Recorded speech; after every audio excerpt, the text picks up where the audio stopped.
안녕하세요. 하이닥이 간다 아나운서 김정은입니다.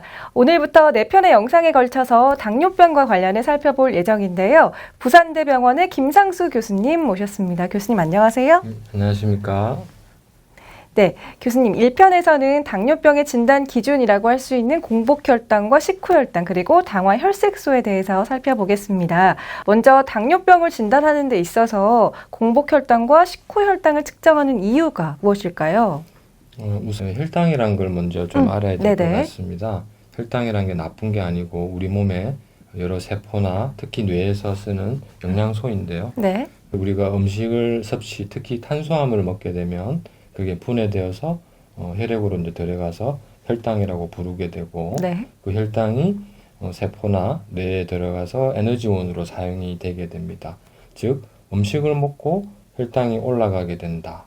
이때를 이제 식후혈당이라고 그럽니다. 네. 즉 우리가 음식을 먹고 에너지가 잘 제대로 쓰여야 되는 단계이고 항상 우리가 음식을 먹고 있을 수 없지 않습니까? 그래서 음식을 먹고 있지 않을 때는 아까 먹었을 때 저장이 되었던 영양소가 끄집어내서 혈당을 사용을 해야 됩니다. 네. 이때를 먹지 않은 상태를 공복혈당이라고 그럽니다. 네. 그래서 공복혈당 때는 아까 먹었을 때 남는 영양소가 간이나 지방에 저장이 되어 있는데 네. 그 저장되어 있던 포도당이 공복돼 혈액으로 나와서 공복혈당을 나타내게 됩니다. 네.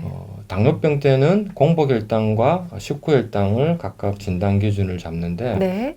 공복혈당은 간의 인슐린 저항성과 같은 그런 상황 때 올라가서 공복임에도 불구하고 혈당이 높게 되고 식후 때는 혈당을 처리를 해주는 게 췌장에서 나오는 인슐린이라는 건데 네. 그 인슐린이 충분히 나오지 않거나 제대로 작용하지 않아서 섭취하는 포도당이 제대로 세포에 들어가지 않아서 혈당이 올라가게 됩니다. 네. 그래서 그때 오르는 혈당이 식후혈당이 올라가게 되는 것인데 사람마다 어떤 사람은 공복혈당이 조금 더 많이 올라가고 어떤 사람은 식후혈당이 조금 더 많이 올라가기도 합니다. 네. 그래서 사람마다 그런 패턴들이 조금 달라서 공복혈당, 식후혈당을 각각 진단 기준에 같이 사용을 하기도 합니다. 네. 그렇다면 또 당뇨병을 진단하는 데 있어서 당화혈색소를 진단 기준으로도 삼는다고 들었습니다. 당화혈색소란 무엇인가요? 네.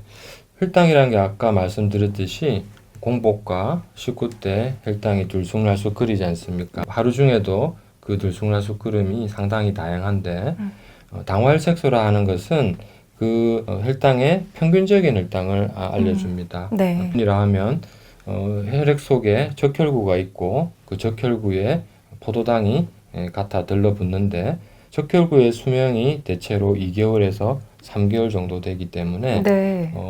당화혈색소라 하면 적혈구에 붙어있는 이 포도당의 퍼센테이지를 말하는 것입니다. 네. 그래서 2개월에서 3개월 정도의 최근 혈당 평균을 나타내는 수치로서 앞서 공복혈당과 식후혈당의 진단 기준이 또 있는가 하면 이렇게 최근 2, 3개월 동안의 평균 혈당이 어땠는지를 가지고 당뇨병을 진단을 하기도 하고 또 당뇨병 환자를 관리하고 치료할 때 네. 치료 지표로 삼기도 합니다. 네. 평균 혈당이 조절이 잘 되고 있다, 그러지 않다 이런 지표들로 당화혈색소를 사용을 하고 있습니다. 네, 그렇군요.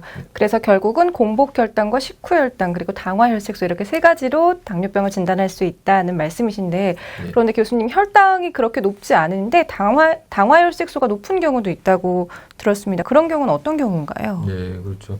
지금 흔히 이제 저희가 외래를 볼 때 네. 환자들과 종종 마주치는 현상이긴 한데요. 네. 혈당이 지금 높지는 않은데 당화혈색소가 높다. 말씀을 해보면 지금 이 시점에 피 속의 혈당은 높지는 않은데 그분의 최근 2, 3개월 평균 혈당이 높다. 이런 네. 말이 되겠죠. 네.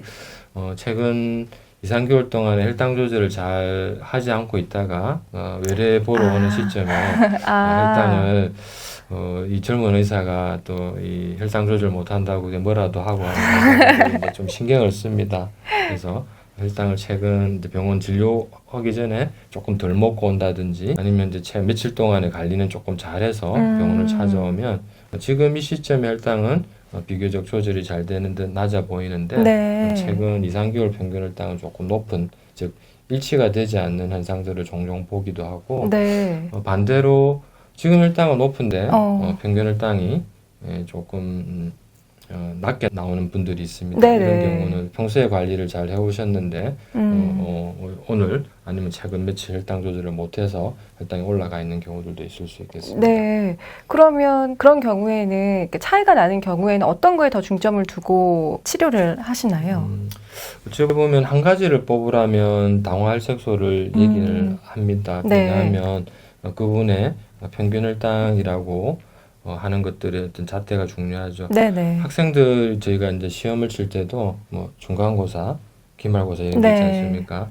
중간고사가 조금 더 중요할 것 같고 혈당이라는 그때그때 상태니까 아마도 뭐 쪽지 시험 정도 될 수 있겠죠. 네. 그래서 그 중에 어떤 게 좀 더 중요하다고 물으면 당화혈색소라는 평균 혈당 가지고 저희들이 지표를 많이 네. 삼긴 하지만 어떤 사람은 당화혈색소가 평균적으로 좋아 보여도 평균이 좋지만은 어떨 때는 혈당이 아주 높고 어떨 때는 또 낮고 이래서 평균이 괜찮아 보이는 어떤 분도 있기 때문에 네. 혈당이 이제 들쑥날쑥거리는 것을 그 당화혈색소로는 또 판별을 못하는 경우도 있기 때문에 네네. 혈당도 같이 측정을 하면서 관리를 하는 게 중요하겠습니다. 네, 그렇군요. 네. 잘 알겠습니다. 오늘은 당뇨병을 진단하는 3가지 기준, 공복혈당과 식후혈당, 그리고 당화혈색소에 대해서 자세하게 살펴봤습니다. 부산대병원 김상수 교수님과 함께했습니다. 고맙습니다. 예, 감사합니다.